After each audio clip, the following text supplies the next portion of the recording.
Благодарам, господине председавач, почитувани колеги. Еве, јас согласувам со апелот на колегата Дамјан. И јас апелирам 2 недели веќе да надвладее разумот во интерес на граѓаните. Меѓутоа, за волја на вистината треба да признаеме, ако веќе некаде префрламе вина, дека барем во последниве 3 дена од четвртокот до денес социјалдемократите ја гушат работата на ова собрание со вашите нелогични процедурални. Значи, прво, се обидувате да ни го скратите елементарното право, што не ви е допуштено со ниеден документ, тоа е правото на збор.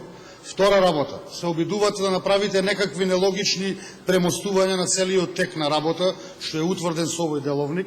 Од точка 3, каде што избираме да ја подсетиме јавноста, комисија за прашање на избор и именувања, председател, членови и заменици, кој што треба комисија по член 79 како матично тело да се дава и да даде предлог за кандидат за председател, се обидувате да ја скокнете оваа точка, да се изберите со силата на мнозинството председател, тој тука да седне и, што би рекол колегата Петре Шилегов, продолжете си да се изборувате.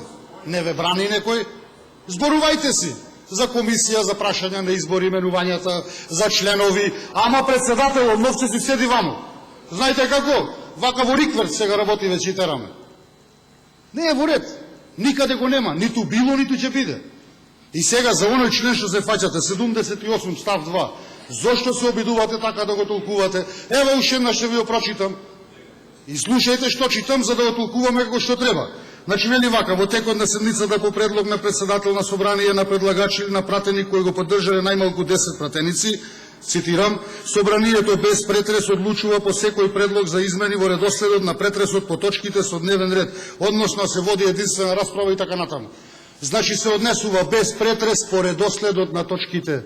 И она што колегите вчера се обидуваа нас да ни го наметнат, имало случаеви од кога ќе заврши точката на дневен ред по член 80 став 2, односно претресот ќе биде исцрпен, председателот или председавачот по предлог на предлагач 10 пратеници или тој да побара да се сменат точките, ама од кога ќе заврши претресот, бе колеги.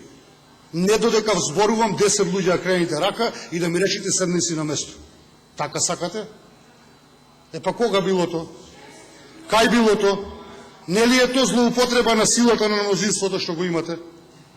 Зошто вака е терате работава на глава на шија?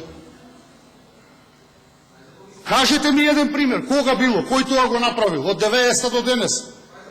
Знаете ли каква пракса воведувате во иднина? За било кој? Сега вие сте мнозинство. Утре овие ќе се мнозинство. Утре другите ќе се мнозинство. Еве, сега 10 луѓе кренете рака да седнам, ја пред да ми заврши времето. Тоа го барате во моментот. Па не е во ред тоа, не е тоа демократија. Благодарам.